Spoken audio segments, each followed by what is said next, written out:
Hello everyone, welcome to live study. आज इस video के माध्यम से हम उत्तराखंड सिविल सर्विस परीक्षा 2018 के जीके वाले भाग से कुछ एमसीक्यूज को आपके साथ डिस्कस करेंगे। सो स्टूडेंट्स, आप अगर चैनल को पहली बार विजिट कर रहे हैं तो आप चैनल को सब्सक्राइब कर लें तथा उसके पास बने बेल आइकन बटन को प्रेस कर लें, जिससे कि सभी वीडियोज का नोटिफिकेशन आपको मिल सके। वीडियो आपको पसंद आता है आप इसे लाइक करें तथा अपने दोस्तों के साथ शेयर करना न भूलें।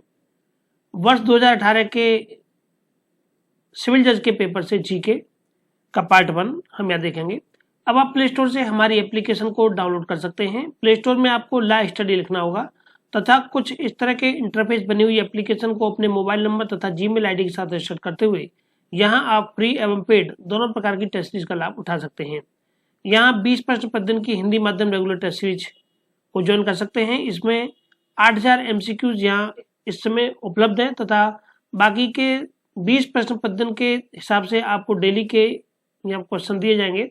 इस तरह से 7300 एमसीक्यूज आपको और मिलेंगे, तो 15000 एमसीक्यूज का लाभ आप यहाँ मात्र 600 रुपये में उठा सकते हैं। चाहे आप किसी भी राज्य का एग्जाम दे रहे हो, हर राज्य की परीक्षा के लिए ये एमसीक्यूज काफी महत्वपूर्ण है और आपकी तैयारी को बेहतर बनाएंगे। आप हमारे टेलीग्राम चैनल लाइव स्टडी तथा लाइव स्टडी डिस्कशन को ज्वाइन करें। यहाँ सभी वीडियोज के नोटिफिकेशन आपको उपलब्ध कराए जाते हैं। फेसबुक पेज लाइव स्टडी 123 तथा इंस्टाग्राम पेज law.study-123 को भी आप फॉलो कीजिएगा। एप्लीकेशन पर फ्री एवं पेड दोनों प्रकार की टेस्ट सीरीज उपलब्ध हैं। फ्री टेस्ट सीरीज के लिए आपको एप्लीकेशन के लेफ्ट हैंड साइड पर 3 बटन में जाना होगा, जहां स्टडी मटेरियल तथा फ्री टेस्ट पेपर के फोल्डर को खोल करके आप ये टेस्ट सीरीज ज्वाइन कर सकते हैं। चलिए प्रारंभ करते हैं उत्तराखंड सिविल सर्विस प्रारंभिक परीक्षा 2018 के सामान्य ज्ञान वाले भाग से कुछ एमसीक्यूज। पूरी व्याख्या के साथ हम आपको ये एमसीक्यूज यहाँ कंप्लीट कराएंगे। पहला प्रश्न आपके सामने दिया गया है कि अंतर्राष्ट्रीय न्यायालय के न्यायाधीशों को निर्वाचित किया जाता है सुरक्षा परिषद के द्वारा, सामान्य सभा के द्वारा, सुरक्षा परिषद की संस्तुति पर सामान्य सभा के द्वारा, और ऑप्शन क्रमांक 4 है कि एक दूसरे के स्वतंत्र रूप से सामान्य सभा और सुरक्षा परिषद के द्वारा। ठीक है, 4 ऑप्शन आपको दिए गए हैं, बताना है आपको यहाँ पर सही आंसर क्या है। तो देखिए ऑप्शन क्रमांक डी यहाँ पर इसका करेक्ट आंसर है कि एक दूसरे के सामान्य रूप से सामान्य सभा और सुरक्षा परिषद के द्वारा। ठीक है, ऑप्शन क्रमांक डी यहाँ पर इसका करेक्ट आंसर है। अंतर्राष्ट्रीय न्यायालय के जजों की संख्या कितनी होती है? 15 होती है। इन जजों को एक दूसरे के स्वतंत्र रूप से संयुक्त राष्ट्र जनरल असेंबली और सुरक्षा परिषद के द्वारा चुना जाता है। अंतर्राष्ट्रीय न्यायालय के न्यायाधीशों का जो कार्यकाल है ये 9 वर्ष तक का होता है।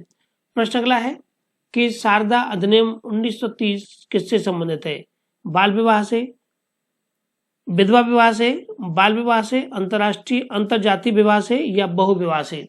तो शारदा अधिनियम 1930 ये संबंधित है बाल विवाह से। ऑप्शन क्रमांक 20 का यहाँ पर करेक्ट आंसर है। चाइल्ड मैरिज को लेकर के शारदा अधिनियम 1930 बाल विवाह से संबंधित है तथा इस अधिनियम को 1 अप्रैल 1930 को लागू किया गया था। इसकी डेट याद रखिएगा, 1 अप्रैल 1930 को लागू किया गया था। इस अधिनियम के तहत शादी के लिए लड़कियों की उम्र 14 साल और लड़कों की उम्र 18 वर्ष तक की गई थी। प्रश्न अगला है कि अल्पसंख्यक राष्ट्रीय आयोग के अध्यक्ष को सदस्य माना जाएगा? मानवाधिकार परिषद का, भारत के विधि आयोग का, अंतर्राष्ट्रीय विधि आयोग का तथा राष्ट्रीय मानवाधिकार आयोग का? तो ऑप्शन क्रमांक डी इसका सही आंसर है। राष्ट्रीय मानवाधिकार आयोग का सदस्य इसको माना जाएगा।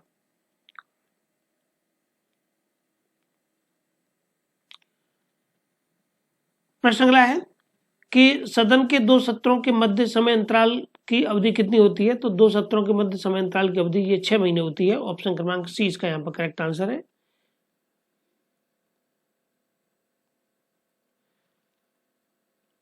राष्ट्रपति समय समय पर संसद के प्रत्येक सदन को बैठक के लिए आमंत्रित करता है। प्रत्येक अधिवेशन की अंतिम तिथि के बाद राष्ट्रपति का 6 माह के भीतर आगामी अधिवेशन के लिए सदनों को बैठक के लिए आमंत्रित करना होता है।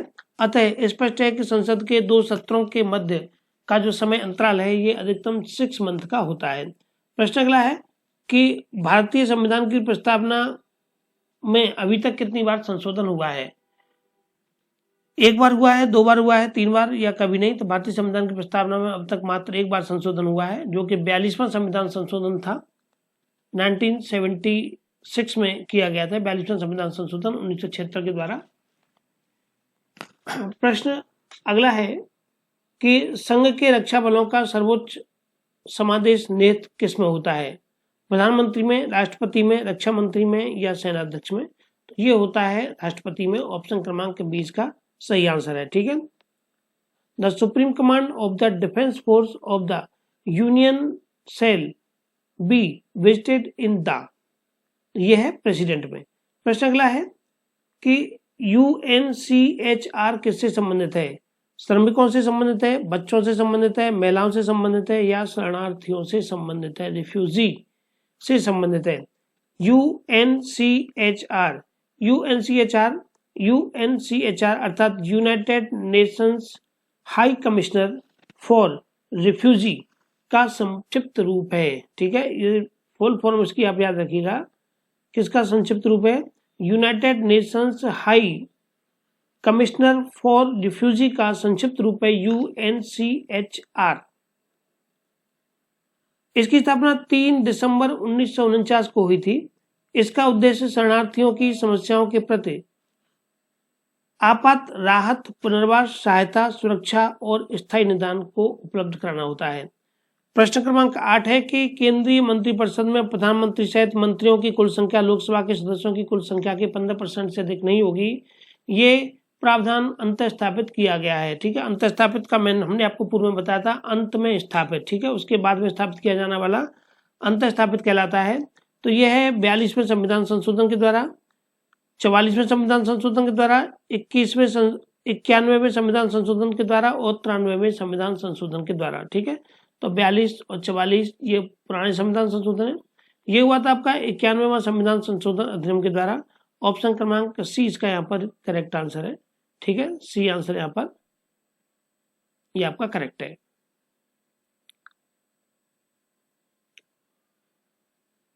संविधान के 91वें संशोधन अधिनियम के द्वारा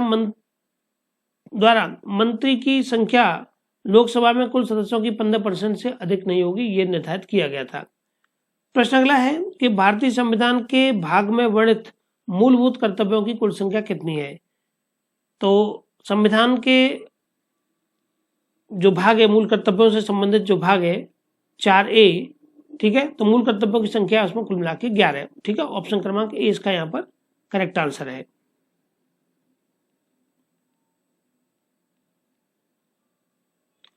प्रश्न अगला है, निम्नलिखित वादों में से किस बात में यह कहा गया था कि संविधान की उद्देश्य का संविधान का अभिन्न एवं क्रियात्मक अंग है?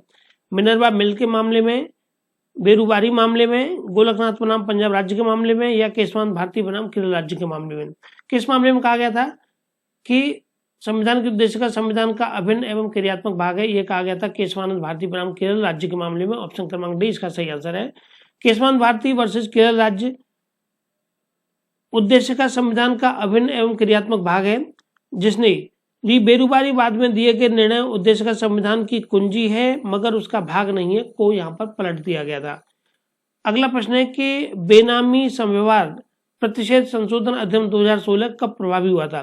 बेनामी समव्यवहार संशोधन अधिनियम कब पारित किया गया था? 1 नवंबर 2016 को, 1 जनवरी 2016 को, 1 अप्रैल 2016 को तथा 1 मार्च 2016 को। ऑप्शन क्रमांक ए इसका यहाँ पर करेक्ट आंसर है कि 1 नवंबर 2016 को। ठीक है, प्रश्न अगला है कि उच्च शिक्षा में गुणात्मक परिवर्तन लाने हेतु मानव संसाधन विकास मंत्रालय ने विश्वविद्यालय अनुदान आयोग को समाप्त कर उसके स्थान पर निम्नलिखित किस संस्था को बनाने का निर्णय लिया है? समेकित उच्च शिक्षा आयोग, भारतीय उच्च शिक्षा आयोग, अखिल भारतीय उच्च शिक्षा आयोग या इनमें से कोई नहीं? ये है आपका भारतीय उच्च शिक्षा आयोग। ऑप्शन क्रमांक 20 का यहाँ पर ये करेक्ट आंसर है। प्रश्न अगला है कि भारत में अभिलेख न्यायालय है केवल उच्चतम न्यायालय, केवल उच्च न्यायालय, उच्चतम और उच्च दोनों न्यायालय या इनमें से कोई नहीं? तो ऑप्शन क्रमांक सी इसका सही आंसर है, बोथ। ठीक है, हाई कोर्ट और सुप्रीम कोर्ट दोनों ही अभिलेख न्यायालय की श्रेणी में आते हैं। ऑप्शन क्रमांक सी इसका यहाँ पर करेक्ट आंसर है। प्रश्न अगला है कि राज्य के राज्यपाल के द्वारा अध्यादेश निर्गत करने की शक्ति का उल्लेख संविधान के किस अनुच्छेद में वर्णित है? The ordinance issuing power of the governor of a state content in which article of the constitution. ठीक है, तो राज्य के राज्यपाल के द्वारा जो पावर इस्तेमाल की जाती है ये एक 213 में है। ध्यान रखिएगा, राष्ट्रपति को 1 2 3 123 में दी गई है। ठीक है, राष्ट्रपति को जो पावर दी गई है वो 123 में दी गई है, और यहाँ बस इसके 2 को हटा करके आप इसमें आगे पीछे कर दीजिएगा। ठीक है, 2 को 1 से आगे लगा दीजिएगा, 2 को 1 से आगे लगा दीजिए, जो हो जाएगा आपका 213। ठीक है, तो राष्ट्रपति की 123 में और राज्यपाल की 213 में। ऑप्शन क्रमांक ए इसका यहाँ पर करेक्ट आंसर है। ठीक है, ऑप्शन क्रमांक ए यहाँ पर करेक्ट है।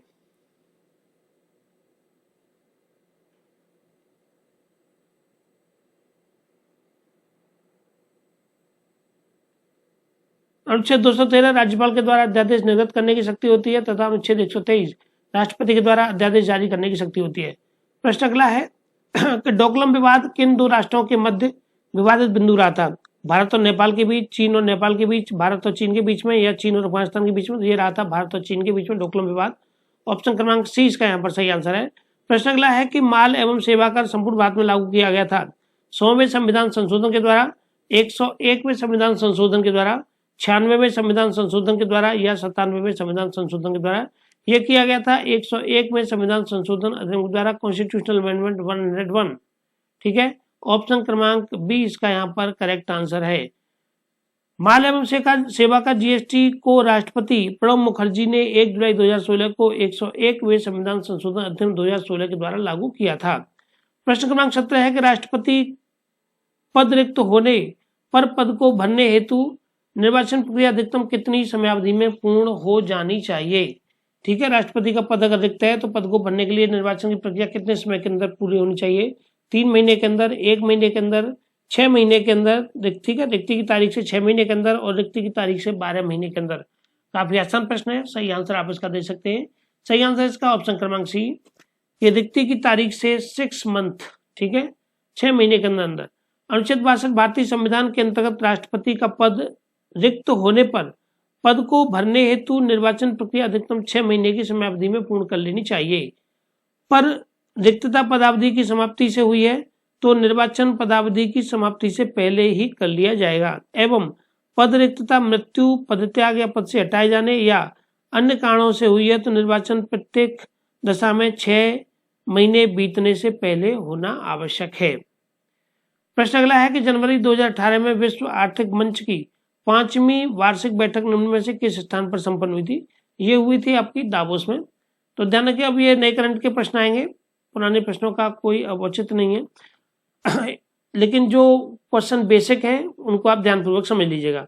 अंतर्राष्ट्रीय न्यायालय के न्यायाधीशों की पदावधि कितनी होती है? ये होती है 9 वर्ष। पूर्व के सबसे पहले प्रश्न में ये हम आपको ये बता चुके थे, ये होती है 9 वर्ष। ठीक है, ऑप्शन क्रमांक डी इसका यहाँ पर ये करेक्ट आंसर है। अनुच्छेद 13 अंतर्राष्ट्रीय न्यायालय के संविधान के अनुसार अंतर्राष्ट्रीय न्यायालय के जज का कार्यकाल 9 वर्ष होता है। प्रश्न क्रमांक 20 है कि भारत के निम्न न्यायमूर्तियों में से किसको अंतर्राष्ट्रीय न्यायालय का न्यायाधीश पुनः निर्वाचित किया गया था? न्यायमूर्ति डी.वाई. चंद्रचूड़ को, न्यायमूर्ति दीपक मिश्रा को, न्यायमूर्ति तरुण गोगोई को और न्यायमूर्ति दलवीर भंडारी को? तो ऑप्शन क्रमांक डी इसका यहाँ पर सही आंसर है। ठीक है, जस्टिस दलवीर भंडारी। ठीक है, ये बहुत बार ये प्रश्न जो है पूछा गया है, तो जस्टिस दलवीर भंडारी इसका सही आंसर है। प्रश्न अगला है कि ईवीएम सूचक है किसका? नए संगीत उपकरणों का, इको मार्क्स का, इलेक्ट्रॉनिक वोटिंग उपकरण का तथा उपरोक्त में से कोई नहीं। तो इलेक्ट्रॉनिक वोटिंग उपकरण का ईवीएम सूचक है। तो ऑप्शन क्रमांक यहाँ पर ठीक हो गया हमारा सही सी। प्रश्न अगला है कि बहुचर्चित नाज फाउंडेशन बनाम एनसीटी ऑफ दिल्ली के बाद में भारतीय दंड संहिता की किस धारा की संवैधानिकता को चुनौती दी गई थी? धारा 377 को, धारा 375 को, धारा 497 को और धारा 498 को। तो ये जो मामला था, इस मामले में धारा 377 को चुनौती दी गई थी। नाज फाउंडेशन वर्सेज एनसीटी दिल्ली के बाद में भारतीय दंड संहिता की धारा 377 की संवैधानिकता को चुनौती दी गई थी। भारत में प्रत्येक 26 नवंबर को विधि दिवस के रूप में मनाया जाता है। ठीक है, ये प्रारंभ हुआ था कब से? 1949 से, 1950 से, 1951 से या 1979 से? विधि दिवस के रूप में मनाया जाता है, ये कब से प्रारंभ हुआ था?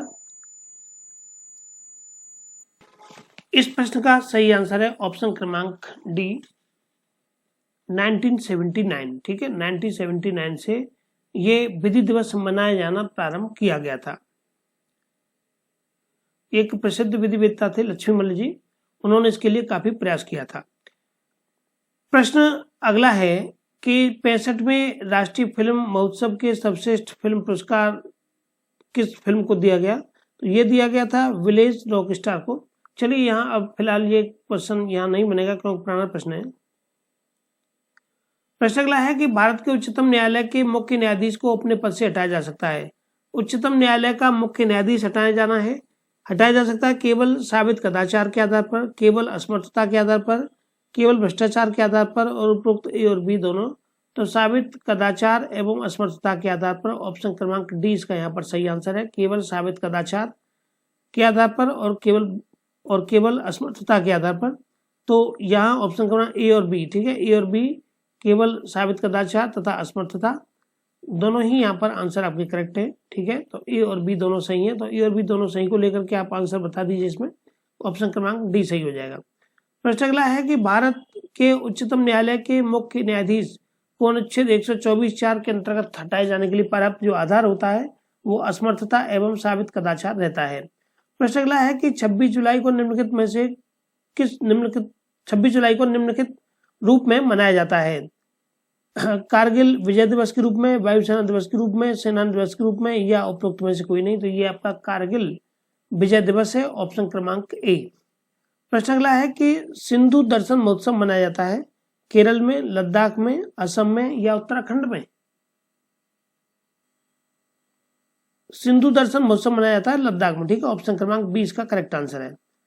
प्रश्न अगला है कि वर्ष 2018 में राज्यसभा के उपसभापति के चुनाव में जीते हैं। चलिए पुरानी बात हो गई, इसको छोड़ दीजिए प्रश्न को।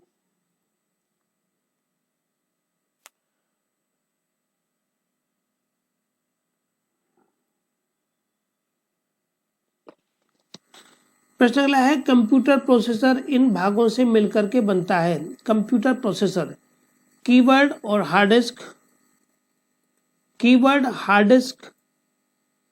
ठीक है, सॉरी, कीबोर्ड और हार्ड डिस्क, कीबोर्ड और माउस, कंट्रोल यूनिट और ALU, और चौथा है कीबोर्ड, कंट्रोल यूनिट और ALU।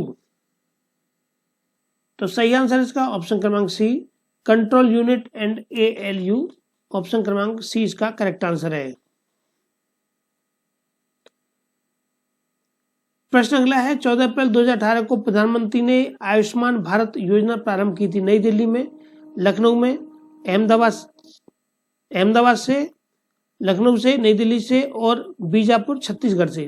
तो ऑप्शन क्रमांक डी इसका सही आंसर है, बीजापुर छत्तीसगढ़ से ये आयुष्मान योजना प्रारंभ हुई थी, बीजापुर छत्तीसगढ़ से। 14 अप्रैल 2018 को इस योजना का शुभारंभ किया गया था। अगला प्रश्न लेते हैं, भारत की सबसे लंबी नदी कौन सी है? ब्रह्मपुत्र, गंगा, कावेरी और यमुना। तो भारत की सबसे लंबी नदी ये गंगा नदी है। ठीक है, गंगा नदी भारत की सबसे लंबी नदी है, ऑप्शन क्रमांक 20 का सही आंसर है। भारत में बहने वाली सबसे लंबी नदी गंगा और भारत की सबसे लंबी नदी भी गंगा ही है। प्रश्न अगला है कि भारत संघ बनाम नवीन जिंदल के मामले में उच्चतम न्यायालय ने निम्नलिखित अधिकार को मान्य घोषित किया था? शिक्षा के अधिकार को, शुद्ध पेयजल के अधिकार को, राष्ट्रीय झंडे को फहराने के अधिकार को लेकर के और मृत्यु के अधिकार को। तो ये था आपका ऑप्शन क्रमांक सी, राष्ट्रीय झंडे को फहराने के अधिकार से लेकर के ये उच्चतम न्यायालय ने भारत संघ बनाम नवीन जिंदल के मामले में ये डिसीजन पास किया था। नवीन जिंदल वर्सेस भारत संघ ये राष्ट्रीय झंडे को फहराने के लेकर के है। ज्ञान कौर वर्सेस पंजाब राज्य ये मृत्यु के अधिकार को लेकर के मृत्यु का अधिकार मूल अधिकार की श्रेणी में नहीं रखा जाए। और उन्नी कृष्णन एवं मोहिनी जैन का बाद ये शिक्षा के अधिकार को लेकर के संबंधित है।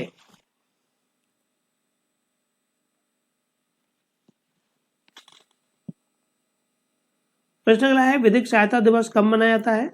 तो विधिक सहायता दिवस मनाया जाता है 9 नवंबर को। ठीक है, विधिक सहायता दिवस 9 नवंबर को, UDHR डेलिगेशंस 10 दिसंबर को और कानून दिवस 26 नवंबर को। प्रश्न अगला है, उच्चतम न्यायालय ने निम्नलिखित बाद में से किसमें अवधारित किया था कि निजता का अधिकार एक मूल अधिकार होता है? चमेली सिंह वर्सेस उत्तर प्रदेश राज्य, टी समीक्षा बनाम टी वेंकट सुद्धैया, सुमन गुप्ता बनाम जम्मू एंड कश्मीर तथा गोविंद बनाम उत्तर प्रदेश राज्य। ये आपका गोविंद वर्सेस उत्तर प्रदेश राज्य उच्चतम न्यायालय ने कि निजता का अधिकार एक मूल अधिकार होता है। गोविंद वर्सेस मध्य प्रदेश राज्य निजता के अधिकार को लेकर के, और चमेली सिंह वर्सेस उत्तर प्रदेश राज्य का मामला ये आश्रय के अधिकार को लेकर के है। प्रश्न अगला है कि हवाला संबंधित है मुस्लिम महिलाओं से, हलाला ध्यान से समझिएगा, हलाला संबंधित है मुस्लिम महिलाओं से, हिंदू महिलाओं से, अनुसूचित जाति एवं अनुसूचित जनजाति की महिलाओं से तथा शरणार्थियों की महिलाओं से। तो ये संबंधित है मुस्लिम महिलाओं से हलाला। ठीक है, हलाला प्रक्रिया के अंतर्गत एक तलाकशुदा पूर्व मुस्लिम दंपत्ति आपस में फिर से विवाह कर सकते हैं, अन्यथा नहीं। अगला प्रश्न है कि स्कर्वी रोग निम्नलिखित में से किस विटामिन की कमी से होता है? तो आप सभी लोग जानते हैं विटामिन सी की कमी से स्कर्वी रोग होता है। विटामिन ए से रतौंधी होता है, विटामिन बी से बेरीबेरी होता है, विटामिन सी से स्कर्वी है तथा विटामिन डी से रिकेट्स या सूखा रोग हो जाता है।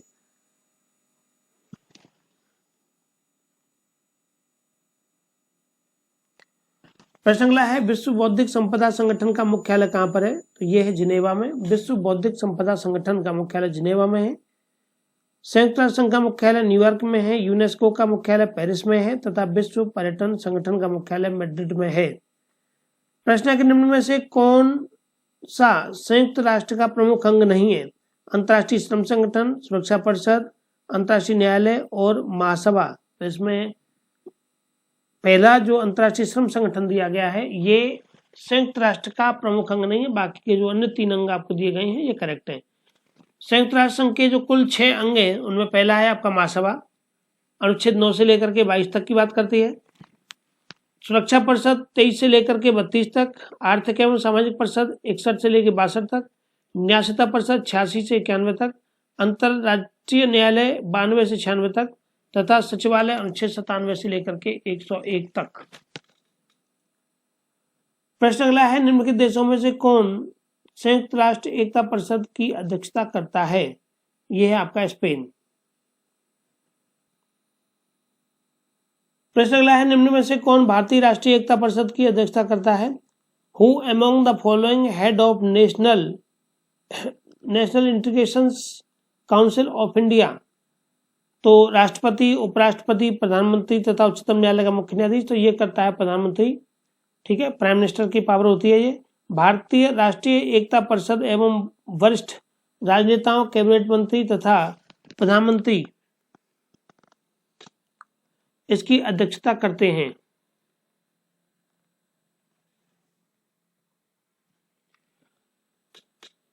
प्रश्न है कि किस तिथि से संयुक्त राष्ट्र ने मानव अधिकारों की सार्वभौमिक घोषणा को अपनाया था? 20 अक्टूबर 1945, 24 अक्टूबर 1945, 26 जून 1945 तथा 10 दिसंबर 1948। यह किया गया था 10 दिसंबर 1948 के द्वारा। संयुक्त राष्ट्र महासभा ने 10 दिसंबर 1948 को मानव अधिकारों की सार्वभौमिक घोषणा को अपनाया था। प्रश्न अगला है, मवेशी पालन और डेयरी के लिए केंद्र सरकार से राष्ट्रीय गोपाल रत्न पुरस्कार किसने जीता? यह जीता था आपके ए धीरज राम कृष्णन के द्वारा। प्रश्न अगला है, बसवा सागर बांध किस राज्य में स्थित है? बसवा सागर बांध किस राज्य में स्थित है? यह है कर्नाटक राज्य में। प्रश्न, भारत के राष्ट्रपति के चुनाव के लिए अधिकतम आयु सीमा कितनी होती है? तो अधिकतम आयु सीमा के लिए बता दूं आपको, यहाँ पर कोई इसकी लिमिटेशन नहीं है। न्यूनतम की बात करें तो ये 35 रहती है। प्रश्न के संविधान के अनुच्छेद 58 राष्ट्रपति निर्वाचित होने के लिए आर्हताएं क्या है? भारत का नागरिक हो, 35 वर्ष की आयु पूरी कर चुका हो तथा लोकसभा का सदस्य निर्वाचित होने के लिए अर्हता रखता हो नहीं रखता हो केवल। प्रश्न है, पंचायती राज भारत में निम्नलिखित में से किस वर्ष में लागू किया गया था? यह किया गया था 1959 में, 1967, ऑप्शन क्रमांक सी। अगला है, भारत में इसके जो व्याख्या है कि भारत में पंचायती राज व्यवस्था बलवंत राय मेहता समिति की सिफारिश पर लागू की गई थी तथा संविधान के 74वें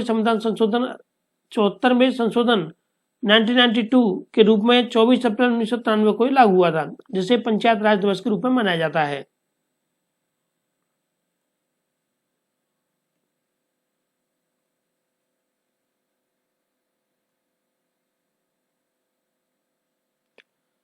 प्रश्न निम्न में से कौन लगातार 2 बार भारत के राष्ट्रपति रहे हैं? राजेंद्र प्रसाद, जाकिर हुसैन,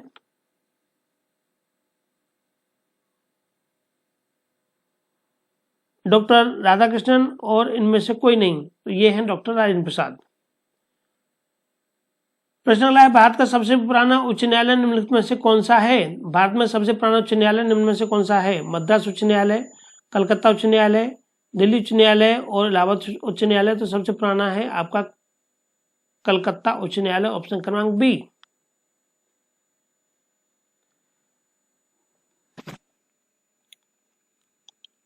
कलकत्ता उच्च न्यायालय की स्थापना 2 जुलाई 1862, मद्रास उच्च न्यायालय की 15 अगस्त 1862, इलाहाबाद उच्च न्यायालय 17 मार्च 1866 और दिल्ली उच्च न्यायालय 31 अक्टूबर 1966। प्रश्न है कि भारत के उच्चतम न्यायालय ने किस ऐतिहासिक निर्णय में कार्यस्थल पर महिलाओं के यौन उत्पीड़न के विरुद्ध दिशा निर्देश निर्धारित किए थे? यह किया था विशाखा बनाम राजस्थान राज्य का मामला, ऑप्शन क्रमांक ए। विशाखा बनाम राजस्थान राज्य के मामले में उच्चतम न्यायालय ने कार्यस्थल पर महिलाओं के यौन उत्पीड़न के विरुद्ध दिशा निर्देश निर्धारित किए थे। नीलावती बेहरा बनाम उड़ीसा राज्य के मामले में पुलिस अवरक्षा में मृत्यु के लिए क्षतिपूर्ति देने का निर्देश दिया गया था।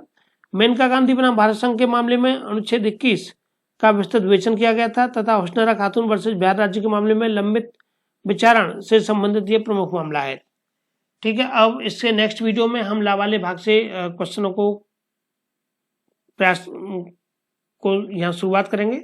तो आप नेक्स्ट वीडियो में हमारे साथ बने रहेगा, साथ ही आप बेल आइकन बटन को प्रेस कर लें जिससे कि सभी वीडियो के नोटिफिकेशन आपको मिल सके। So thank you for watching this session.